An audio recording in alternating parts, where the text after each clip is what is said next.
So in the past, many of us imagined that artificial intelligence would look something like this: Skynet or a really bad virtual assistant. But it actually looks like this. These are high-frequency trading algorithms making millions of transactions every second. These AIs have come to dominate global stock exchanges, but sometimes they malfunction. In 2010, one of these algorithms made the US stock market crash more than 1,000 points in 5 minutes. For those 5 minutes, the entire financial community thought the world was literally coming to an end. After that, American and European regulators tried to rein in AI trading, and many hedge funds lost interest. But someone figured out that if you kept feeding massive amounts of data into these AI algorithms, that they could beat competitors. And it wasn't Goldman Sachs or Deutsche Bank. It was a Nigerian-born entrepreneur named Des Elkanah. Almost entirely unknown in American and European media markets, Des is a rising star in Chinese and African business circles. Her brilliance is that she keeps finding ways to feed new data into her trading algorithms and beat her competitors. How? Food, actually. Des has turned a small inheritance from her parents' tomato canning operation into the largest private agriculture company on the continent of Africa. Modeling herself after Western food giants like Cargill and ADM, Des built a vertically integrated agriculture company spanning the entire Niger River Delta. She's got farms in Guinea and food processing in Mali and rail lines all over Western Africa. But she realized the same thing the Western food giants did.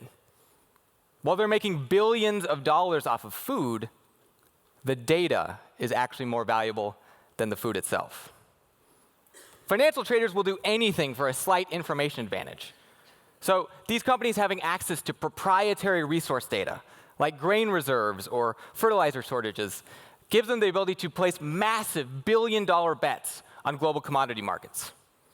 If they can predict wheat shortages before the Russians or Chinese, these bets can lead to tens of billions in profit. With this in mind, Des isn't growing her company to create more food. She's racing to create the world's most advanced sensor network. Soil monitors, moisture trackers, microclimate readers, anything to help her create a more advanced AI. As an example, the company started deploying massive quantities of these small drones to monitor crops and even help pollinate portions of the fields. In one potato farm, they have over 10,000 of these tiny drones flying in constant rotation 24/7. Everything on Des's farms are connected to a sensor. Every plant, inch of soil, liter of water acts as a node in a living network. Now, climate change is wreaking havoc on agriculture all throughout the world, but especially bad in the continent of Africa. But Des has figured out, because of her massive sensor network and machine learning algorithms, how to turn climate change into another business advantage. By anticipating the leading indicators of drought and predicting monsoons months before they happen, Des has found a way to profit off of climate change. Her sensors connect to the AIs, which then purchase futures on derivatives markets. Each component supports the learning of the other part, and it gets better and better and better. It's not agriculture for the purpose of growing food. It's data farming to feed an artificial intelligence. And it's making her a lot of money.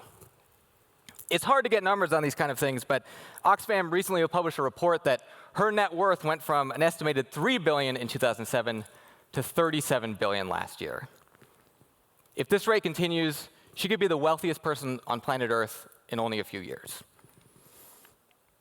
Now, there's one more thing I want to tell you about Des Elkanah. She doesn't exist. I made her up. I lied. Why did I fly all the way out here to tell you this made-up story? Because sometimes suspending disbelief can reveal deeper truths and hidden possibilities we hadn't seen before. And it's fun. You should try it. Getting in front of 700 people and lying is surprisingly fun. I was hoping it would be this fun. Now, while I may have just tricked you with this story, I'm about to tell you some fantastic things that are actually true. I want to talk about the power of strategic imagination. how US military leaders use it to train their leaders, how elite tech entrepreneurs use it to take their work to the next level, and how we might practice strategic imagination in our own life. Why do I care about this stuff? Every day I work with scientists, technologists, policymakers, and authors to imagine a better future and find ways to make it happen faster. And for me, it all started in a bookstore. So here's the thing. I was a terrible student, like really, really bad. So bad my parents held me back a year. But one day, when I was 9, on a road trip, they took me to Powell's bookstore, the largest used bookstore in the world. Powell's occupies an entire city block in downtown Portland, which pretty much makes it a library of Alexandria for hipsters. They had crazy books I'd never seen before, with awesome little notes that explained why the books were so cool. And that day, I got 2 books that changed my life. The first was Dune by Frank Herbert, a science fiction masterpiece way ahead of its time, about climate change, resource wars, politics, religion, and the dangers of artificial intelligence. But the next book was what took me into high gear, Engines of Creation by Eric Drexler. Drexler was a pioneer in nanotechnology, the idea that you could make self-replicating teeny robots that could rearrange molecules, turning a blade of grass into a steak, or creating entire buildings out of pure diamond. Now, I could barely understand the science, but I grew up in a home where sometimes our only meal came from donations at the food bank. I got the big idea. This technology could end world hunger and scarcity. All the things I saw in the nightly news and had just heard taken to the extreme in Dune could be transformed. As soon as I put the book down, I decided that I would devote my life to creating nanotechnology. Little 9-year-old me in rural America.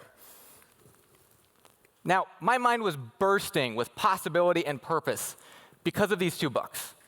I went from a year behind my peers and raced ahead 3 years in math and 5 years in science. And I began dissecting my imagination, trying to figure out how to study it and discipline it, learning to harness its power while avoiding its pitfalls. And one thing I learned pretty quickly is that we tend to think of imagination as one thing in our mind. In reality, I find there's at least 3 distinct characters of our imagination that speak to us with voices that sometimes give us conflicting ideas. The first character of imagination is the survivor. Now, it's not all Pixar movies and fun brainstorms on whiteboards. So much of imagination is driven by sheer necessity. Later mammals evolved the ability to perceive invisible threats, like a mountain lion triangulating prey behind a tree, or a bear scouting bushes at the bottom of a hill. The survivor channels necessity and fear in times of crisis when we need it most, like at the height of the Cold War. In the effort to stay ahead of the Soviet Union, President Ronald Reagan received weekly science fiction briefings on world affairs. He got 5 to 7 pages that the president could skim over and doodle, and his policy advisors got 50-page reports. Amazing. Think about the effect this had on world policy, like the Star Wars Missile Defense Program. Talk about an epic work of imagination. The thing wasn't even technologically feasible. It was a total bust.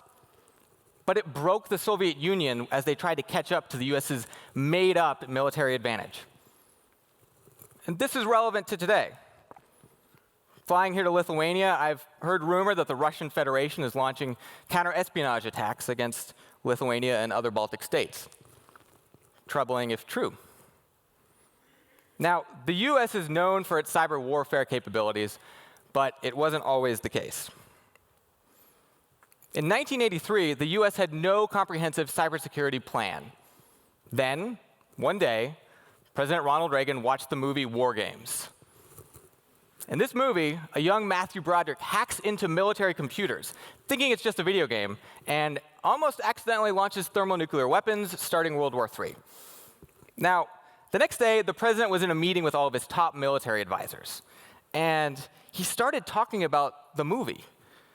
In what must have been a bizarre meeting, the president spent 20 minutes detailing every character and plot point and tense moment in the story arc. But then the president turned to the chairman of the Joint Chiefs of Staff and said, "General, is any of this possible?" The general responded, "Sir, we'll look into it." A week later, everyone reconvened, and the general pointed to President Reagan and said, "Mr. President, it's worse than we thought." That day, the US began completely overhauling its entire cybersecurity infrastructure, all because of Matthew Broderick's second best movie. Now, when I stopped being a crappy student and found motivation and insight through science fiction, I became connected to a powerful tradition I didn't fully appreciate until 20 years later.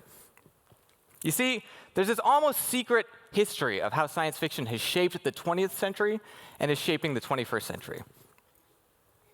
Top military institutions, intelligence agencies, and corporations have worked with science fiction authors for more than 70 years. These institutions have access to the best thinkers and analysts, but they still find value in using story as a thinking tool. Why? Because, as my friend Alex Steffen likes to say, we can't build what we can't imagine. And this brings us to the second character of imagination, the Oracle. The Oracle helps us see clearly, with fresh eyes, what's possible and what we can achieve. It shows up when we learn to unleash and discipline our imagination, rather than live by our fears and delusions. Now, that's a tricky task, but it's why some of the top entrepreneurs and investors read so much science fiction. It's a gym for the mind. And when imaginative people practice enough, the world can change. If you want to know where the future of technology and the economy lies, find the stories lodged in the minds of inventors.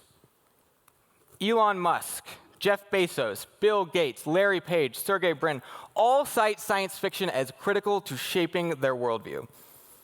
And this is no idle hobby.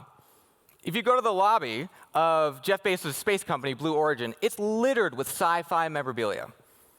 Paul Allen literally built a science fiction museum in Seattle. And when Elon Musk built a drone ship that's autonomous to land reusable rockets, he named it after a character in an Ian M. Banks novel. And when you add all these people up, it's a lot of collective firepower. Just these 6 tech entrepreneurs have $220 billion in personal net worth. And they're at the helm of companies with more than $1 trillion in market cap. You want to know when self-driving cars will reach scale, or when humanoid robots will replace people in factories? Forget the analyst reports or expert predictions. Drone delivery isn't going to become reality because of some market fundamental. It's going to happen because the story Jeff Bezos read from Isaac Asimov, and because he's inspired to make it a reality. All 6 of these entrepreneurs cite science fiction as shaping their worldview, but it's not that sci-fi is some secret magic. It's that everyone up here stayed committed to listening to their imagination, to training it, to learning how it works. And it's something we can all use in our own life. And that brings me to the third character of imagination, the Trickster. The Trickster reminds us to appreciate the deep power of play. I lied to you all at the beginning of this talk. But I did it because I wanted to invite the Trickster in and let us play with the implications of artificial intelligence and climate change. It's this kind of play that the Trickster invites us to wander through the forest of our minds and ask questions like, how could I get that person to go on a date with me? What if I quit my job, launch my own company? Or what if we could end global poverty in 15 years? The trouble with wandering through these forests of ideas is that sometimes we get lost. The survivor gives us creative solutions in a crisis, but can also play to our fears and make us imagine things that aren't there. The Oracle can give us wonderful vision that can change the world, but it can also make us delusional and not understand the implications of our own work. You can navigate these traps if you make friends with the Trickster. Practice play, hone your imagination, and treat it like a skill that you can grow. Even if it's just for 5 minutes, playing out a scenario for one of your ideas. The Trickster reminds us that when it comes to imagination, the practice of play is a survival skill. Because as Mark Twain told us, you can't trust your eyes if your imagination is out of focus.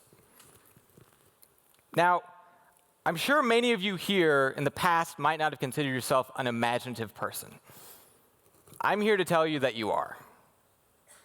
But like Elon Musk, we all need a little practice sometimes. Having a good relationship to your imagination can't just improve your career, it can also help your entire community. And today, I invite you to respect your imagination like the world depends on it, because it does. And along the way, just don't forget, it's absolutely crucial to have a little fun. Thank you.